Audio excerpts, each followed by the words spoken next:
Snow fell in thick, whispering curtains across the ridgeline, cloaking the world in silence. Beneath that stillness, a cabin crouched against the mountain, its timbers dark with age and its roof bowed under the weight of winter. On its porch, an American flag strained against the wind, snapping hard in the cold.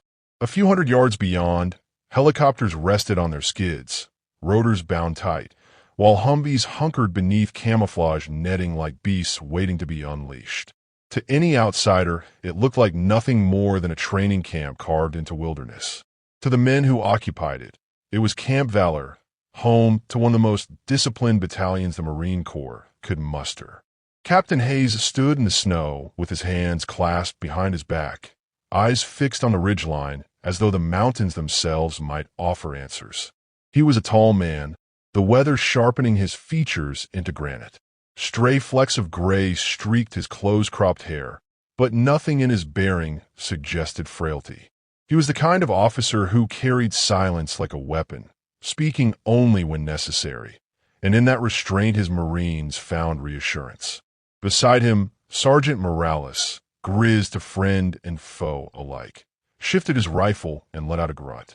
Broad-shouldered and built like an old warhorse, Morales exuded the kind of rough humor that steadied younger men on the edge of panic.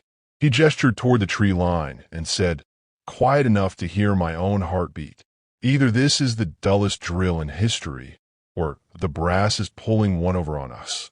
Hayes allowed the corner of his mouth to twitch, though his eyes never left the horizon. Quiet doesn't last, he said. Inside the cabin, warmth from a wood stove cut the edge off the cold, though the room smelled of oil and sweat. Corporal Singh hunched over a laptop surrounded by a forest of antennas and jury-rigged transmitters. His hands moved quickly across the keys, eyes narrowing as lines of code scrolled past.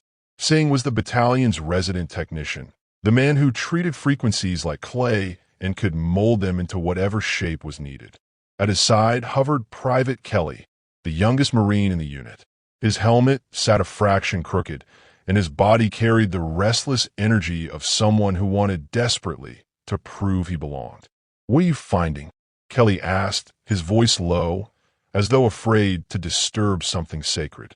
"Not ours," Singh murmured, adjusting a dial. "Structured. Repeating. Whoever's talking out there doesn't use human bandwidth." He leaned closer to the screen, the glow painting sharp planes across his face. "And it's getting stronger." Grizz pushed through the door with snow still crusted on his boots. "What? We tuning in a Martian radio now?" His tone carried mockery, but his eyes sharpened at Singh's serious expression. "I'm telling you this isn't Russian, Chinese, or anyone we've got on record," Singh replied. He looked up at Hayes, who had stepped inside. "It's something else entirely."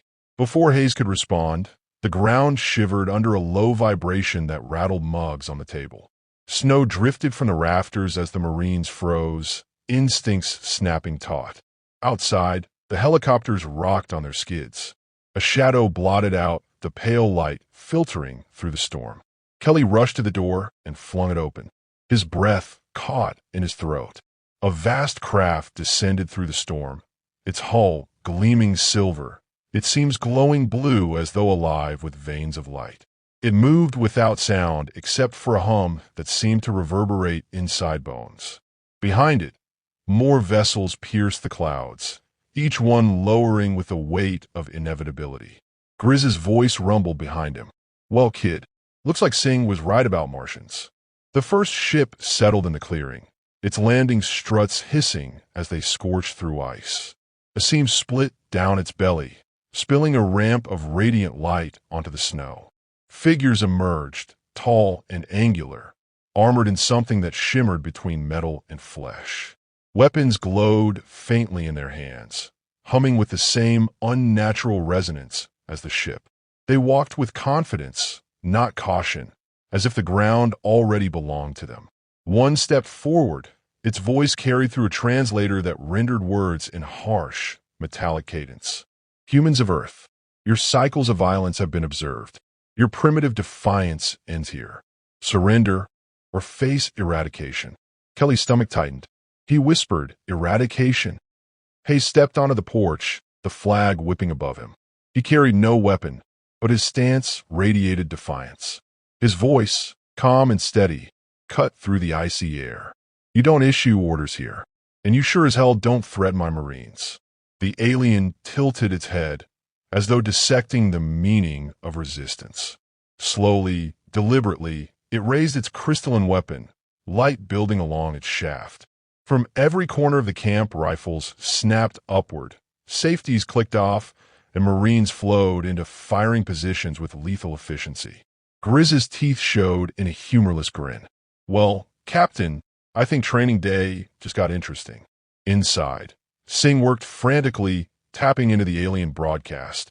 Symbols and frequencies danced across his screen, strange and incomprehensible, yet undeniably organized.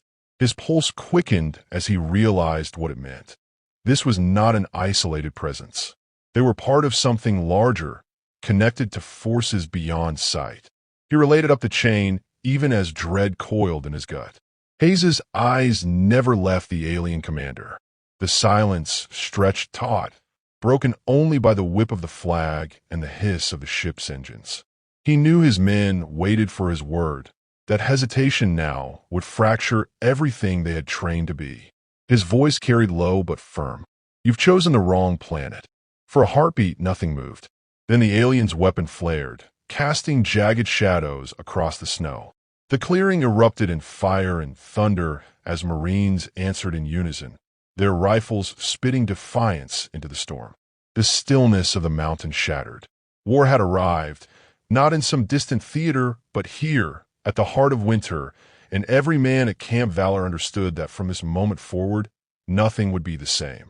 The first exchange was a thunderclap that shattered the illusion of safety. Energy fire ripped across the clearing, melting snow to steam and scorching furrows into the earth. Marines answered with disciplined volleys, their rifles chattering in short, precise bursts. Kinetic rounds slammed against alien shields, sparking like hail on glass.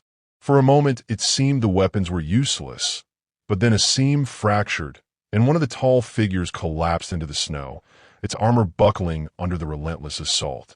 Captain Hayes barked orders, his voice cutting clean through the chaos. Fire teams fanned out, seeking cover behind snowbanks, Humvees, and the cabin itself. The Marines did not scatter, did not retreat. They moved with the unity of a single organism, drilled to perfection. The aliens hesitated and used a prey that refused to flee. That pause cost them. Grizz took a knee, sighted carefully, and stitched a line of fire through another shimmering shield. The figure dropped, and the sergeant's gravelly voice rumbled across the comm, "Shields break just like bones. You just gotta hit him hard enough." Kelly crouched low, fingers trembling on his weapon. He fired, missed, then forced himself to breathe. He had imagined his first battle 100 different ways. None involved creatures that glowed from the inside. A hand clapped his shoulder. Singh, calm despite the firestorm, pointed to a weakened shield flickering on the left flank. "There, aim for the pulse." 3-round burst. Kelly obeyed, teeth clenched, and this time his rounds cut through. The alien staggered, collapsed in the snow. Kelly's stomach twisted, but Singh only nodded once. "Good. Now do it again." The alien commander, its translator still echoing metallic syllables, raised a staff and unleashed a wave of concussive force that knocked several Marines sprawling. Hayes dragged one man back to his feet before returning fire. The aliens pressed forward with cold confidence, but the terrain betrayed them. Snow crunched, drifts shifted, and every rise became a potential ambush. Marines adapted instantly, shifting to flanking fire. From the tree line, hidden sharpshooters sent armor-piercing rounds screaming into the melee. Each kill shook the alien certainty. For years, the Galactic Union had expanded through intimidation.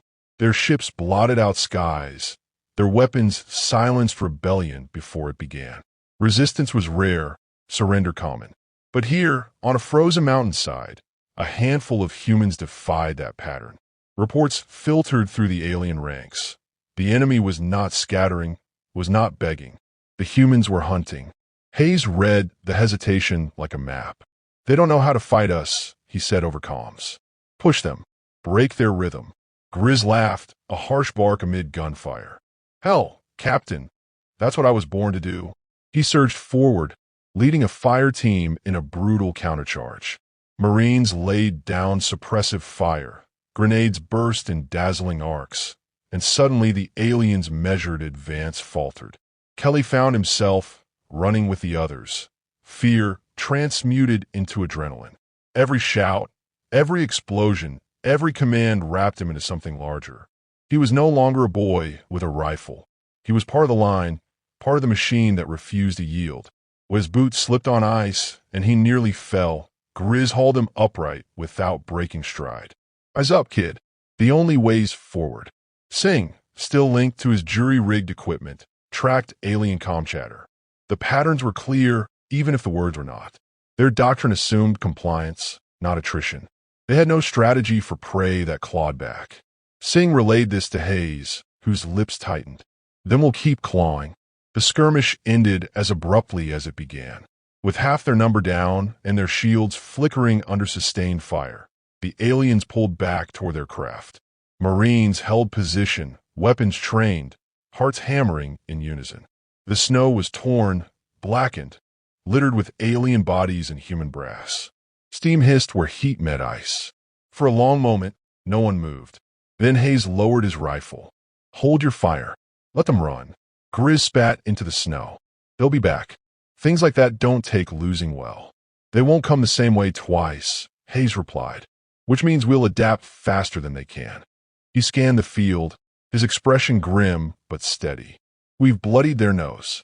Now, they'll bring more. Back in the cabin, the Marines regrouped. Medics worked with swift efficiency, patching burns and fractures. Singh hunched over his laptop, replaying captured signals. They're transmitting up to something bigger in orbit. Fleet-level command. From what I can tell, they expected us to collapse inside an hour. Kelly, wiping grime from his face, stared at him. Fleet level? You mean there's more of them? A lot more. Singh gave a sharp nod.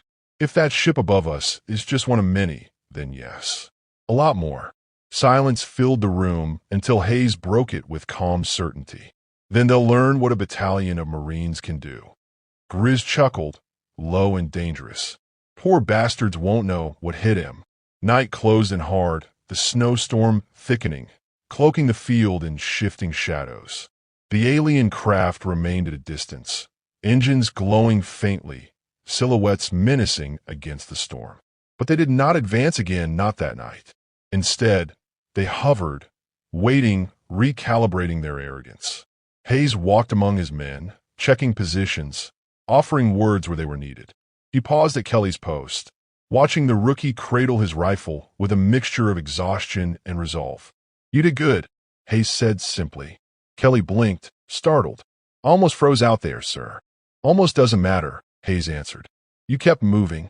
That's the difference between living and dying. Fear's natural. What you do with it decides everything.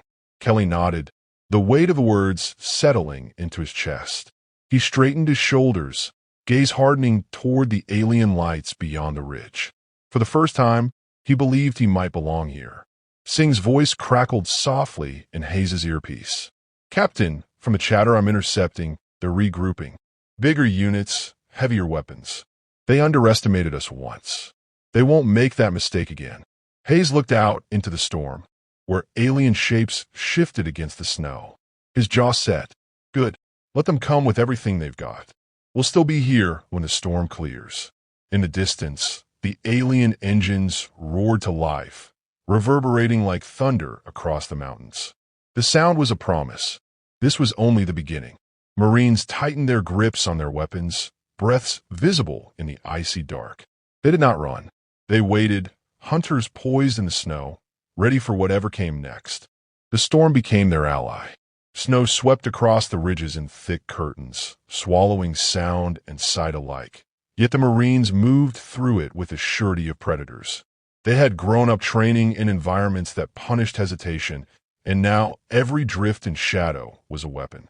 Hayes directed movements with clipped orders, his voice steady even as alien patrols prowled below. The battalion had shifted from holding ground to hunting, and the shift electrified the men. Grizz trudged beside Kelly along a narrow ridge, their boots sinking deep. The rookie struggled against the weight of his pack, but the sergeant's presence anchored him. "Keep low, kid," Grizz muttered, scanning through the snow-smeared night vision scope. "These things got toys we've never seen, but they bleed same as anything else." He stopped, raised a hand, and pointed. Down below, alien soldiers moved in formation, their armor glowing faintly against the storm. Kelly's heart hammered. Hayes's order came through the comms. "Hold until they're in the kill zone." Marines crouched in silence, rifles leveled, fingers hovering near triggers. The aliens advanced, cautious now, scanning with energy drones that were like insects. But no scanner could pierce the storm entirely, and no calculation prepared them for men who had turned the terrain into a trap. The first claymore erupted in blinding light, tearing through the formation. Shouts echoed in an alien tongue as the survivors staggered into overlapping arcs of marine fire. Muzzle flashes lit the ridge, thunder rolling through the valley. Shields sputtered under the combined assault, and one after another the invaders crumpled into the snow. Kelly fired alongside the others, his round steady, his fear replaced with something sharper. "Focus. Shift right," Hayes ordered. The Marines moved as one, dragging the line of fire into the enemy's flank. Grenades bloomed behind retreating shapes, scattering them into disarray. Grizz laughed harshly, reloading in the middle of the storm. "That's right, run. See how far it gets you." When silence returned, the snow carried the smell of scorched ozone and blood. Kelly lowered his weapon, chest heaving, eyes wide at the destruction they had wrought. Grizz clapped him on the back hard enough to jolt him forward. "You're getting the hang of this, kid. Don't forget, they do worse to us if we let him." Elsewhere, Singh crouched over a portable terminal, tapping furiously. The alien signals he intercepted told a story more damning than the battlefield itself. "They're rattled," he reported. "Command expected quick compliance, not sustained losses. Their units are reporting humans that appear everywhere at once." He looked up at Hayes, his face lit by the screen's glow. "They're calling us predators. Hunters." Hayes absorbed that quietly. He knew myth was often deadlier than firepower. Fear spread faster than bullets. And if the aliens saw Marines as monsters in the snow, then the battalion had already seized an advantage. "Good," Hayes said. "Let them believe it. Fear makes mistakes." The next assault came at dusk, when the storm eased and moonlight carved silver shapes in the drifts. Alien walkers lumbered into view, each one a tower of armored legs bristling with weapons. Drones circled above them, beams of light combing the slopes. The sight might have crushed a lesser force, but Hayes saw opportunity. They're heavy, slow, and blind on their sides. We break their legs, their coffins. Marines spread out, planting charges along choke points. Kelly's squad slithered through the snow to a frozen ravine, hearts pounding as the walkers advanced overhead. Grizz armed the explosives with steady hands, his grin fierce. "Remind me of fishing with my old man. You wait, you time it, then boom, the big one bites." When the walkers crossed, the ridge shook with controlled detonations. Ice shattered, snow avalanched, and two of the towering machines stumbled, collapsing under their own weight. Marines swarmed the wrecks, pouring fire into exposed joints until they burned. The third walker turned, weapons spitting energy bolts that carved the ground, but helicopters screamed from the darkness, launching rockets that slammed into its hull. The machine toppled, fire blooming across its frame. Cheers burst over the comms, but Hayes silenced them quickly. "Stay sharp. They'll come harder now." Indeed, alien morale wavered. Reports flooded their command of humans who struck from nowhere, vanished, and struck again. Marines left no rest, launching night raids with knives, suppressed rifles, and fire that seemed to rise from the earth itself. The aliens began to fear the darkness, whispering of creatures that hunted without pause. Kelly, once timid, now moved with practiced discipline. In one raid, he slipped behind enemy lines with Singh's fire team, taking down a sentry with trembling hands. Afterward, Singh squeezed his shoulder. "You chose to act. That's what matters." Kelly nodded, but later, alone, he whispered a quiet apology into the snow, his humanity clashing with the role necessity forced on him. Grizz noticed. He found Kelly cleaning his rifle with shaking fingers. "Don't let it eat you," the sergeant said. "First time's always heavy. But if you freeze, you're gone, and the guy next to you is gone. You fight so the others make a home. That's the deal." Kelly listened, the words carving into him, settling deep. The tide shifted further when Marines captured an alien officer during a night ambush. Hayes interrogated him with quiet precision, Singh translating through hacked comms. The officer spoke with arrogance, even in chains, insisting resistance was futile. Hayes leaned in close, voice low but sharp as a blade. "Tell your fleet this. Earth doesn't kneel. Not now, not ever." The officer's eyes, once burning with disdain, flickered with something else, doubt. By dawn, alien forces across the valley hesitated to advance. Their formations broke down under constant pressure. Reports reached Hayes through Singh's console, entire squads refusing to leave their ships. Word spread among them of humans that did not run but hunted, relentless and unseen. Hayes walked among his men that morning, snow crunching underfoot, fatigue etched into every face. Yet pride burned there too. He stopped beside Grizz, who adjusted his gear with the ease of long practice. "They're breaking," Hayes said quietly. "Good," Grizz replied, eyes narrowing at the horizon. "Let's make sure they shatter." Singh emerged from the cabin, headset still buzzing with intercepted chatter. "Captain, they're calling for reinforcements.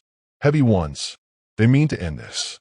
Hayes studied his battalion, weary but unbroken, and the horizon where alien ships still lingered. His voice carried calm authority. "Then we show them what a battalion of Marines can do when cornered. We don't run. We hunt." The men answered not with cheers, but with grim determination, weapons lifted, eyes hard. They had become the nightmare in the snow, and the enemy was learning too late what that meant. Dawn crept across the mountains in a haze of pale fire, staining the snowfields pink and gold. For a fleeting moment, the world looked serene, as if the earth had forgotten the wreckage that littered its surface. Burned-out alien husks smoldered beside twisted Humvees. Craters pocked the valley, steam curling upward like breath. Yet the quiet was brittle, a pause before a final, violent crescendo. Hayes knew it, and so did every Marine under his command. The enemy had not retreated in defeat. They had pulled back to strike harder.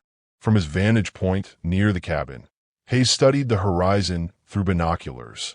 Alien ships hovered like carrion birds, their outlines sharp against the rising sun. Singh stood at his side, headset humming faintly. "They're consolidating," he reported. "Fleet Command is furious. They've ordered a decisive strike. This isn't intimidation anymore. They want annihilation." Hayes lowered the binoculars. "Then we don't wait for them to bring it to us." He gathered his officers in the cramped cabin, maps spread across the table, steam rising from mugs of bitter coffee no one drank. His voice was steady, measured. "They rely on ground relays for coordination. Without them, their fleet's blind. We hit the base they've set up east of here, the one feeding signals back to orbit. We cut their eyes out." Grizz leaned forward, scarred hands braced against the wood. "That's deep in their lines, Captain. We'll be knee-deep in hostiles before we even get close. That's why we hit fast, coordinated. Helicopters soften the approach, fire teams breach, charges on the relay. We take it down, we cripple their campaign."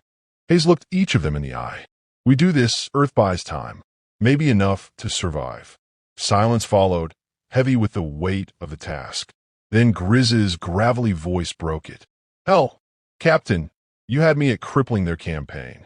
A low ripple of grim laughter spread through the room, brief but steadying. Kelly stood at the edge of the group, listening, his pulse hammering. He still bore the rookie's unease, but his eyes no longer wavered. He had walked through fire and come out harder. Hayes caught his gaze and gave the smallest nod. It was enough. When the battalion moved out, The storm had cleared, leaving the air knife-cold and sharp. Helicopters lifted into the sky, blades cutting through silence, while Humvees roared across frozen ground. Marines clung to the vehicles, weapons tight, eyes fixed forward. Each man carried the knowledge that this was the strike that would decide everything. The alien relay base rose from the valley like a jagged spear, crystalline towers humming with light. Drones circled above it, beams sweeping the snow.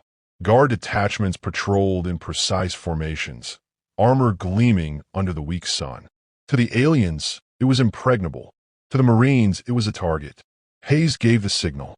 Helicopters streaked forward, rockets slamming into the perimeter. Explosions tore through the ranks, fire blooming bright against the snow. Marines disembarked under cover of the blasts, sprinting low and fast, rifles barking in controlled bursts. Alien weapons responded with arcs of blue fire that carved the ground, but the battalion pressed on, unflinching. Grizz led his squad into the thickest of it, roaring over the comms. "Get me close enough to plant charges, and I'll blow this whole tower to hell." He cut down an alien guard with a brutal burst, then dragged Kelly into cover when plasma seared past. Kelly fired back, his shots precise, his breath steady despite the chaos. Fear no longer ruled him. He moved like a Marine. Singh knelt behind a shattered barricade, laptop balanced on his knees, antenna extended. Fingers danced across the keyboard as he hacked into the relay systems. Alien code flooded his screen, but his focus was unshakable. "I can disrupt their defenses," he called out. "Give me 60 seconds. 60's too long," Grizz growled, throwing a grenade that blossomed in a shower of molten shards. "Make it 30. The battlefield pulsed with chaos. Explosions shook the valley, smoke choked the air, and tracer fire carved glowing arcs. Marines advanced inch by inch, disciplined and merciless. Hayes was everywhere at once, shouting orders, dragging wounded men to safety, firing with lethal precision. He moved not like a commander behind the line, but like one of them, shoulder to shoulder, the embodiment of their creed. Singh's voice cut through the noise. "I'm in. Their shields are down." "Then hit them hard," Hayes barked. Marines surged forward, grenades and rockets slamming into the base's exposed flanks. Towers cracked, light flaring and sputtering. Grizz charged with a satchel of explosives strapped to his chest, Kelly at his side. Together they reached the relay core, its crystalline spire pulsing with alien energy. "Cover us," Grizz bellowed. Kelly laid down fire, cutting through advancing aliens while the sergeant set the charges. Bullets and plasma shrieked overhead, sparks raining down. At last Grizz slapped the final detonator, grinning despite the blood trickling from his temple. "That's it. Let's light the fireworks." They pulled back as fast as their legs could carry them. Hayes shouted for retreat, his voice thundering through the comms. Helicopters swung low, guns blazing, Humvees reversing in clouds of churned snow. The Marines fell back in controlled waves, every man dragging another if he stumbled. Behind them, the relay tower convulsed. Energy arced wildly across its surface, light building to a blinding crescendo. Then the valley exploded. A shockwave tore through snow and ice, hurling debris high into the sky. Marines dove for cover as the ground shook beneath them, fire and light consuming the alien base. When the smoke cleared, the relay was gone, reduced to a smoking crater. A cheer erupted, ragged and fierce. Kelly stared at the destruction, chest heaving, or written across his face. Grizz slapped his helmet. "Now that's how you send a message." Above, alien ships flickered in confusion, their formations breaking as command links failed. Singh's laptop chimed with intercepted fragments. Panic, disbelief, retreat. Hayes watched it unfold, jaw set. They'll regroup. They'll be back. But today they know what it means to fight Marines. The battalion gathered on the ridge, battered, bloodied, but unbroken. The American flag still whipped in the wind above the cabin, stubborn against the storm. Hayes addressed his men, his voice carrying over the cold silence. "They thought we'd kneel. They thought we'd scatter. Instead, they found us standing. Remember this day. Remember what it cost. And remember this, when predators come for Earth, we are the ones who hunt them down. Kelly lifted his rifle skyward, a silent vow etched across his face. Around him, the Marines stood tall, their silhouettes stark against the burning horizon. They were more than soldiers now. They were a warning to the galaxy. The enemy had come expecting conquest. Instead, they had found a battalion of Marines, and that discovery would echo far beyond the mountains of Earth. The war was not over, but its first chapter had been written in fire and snow, and the galaxy would never forget the lesson.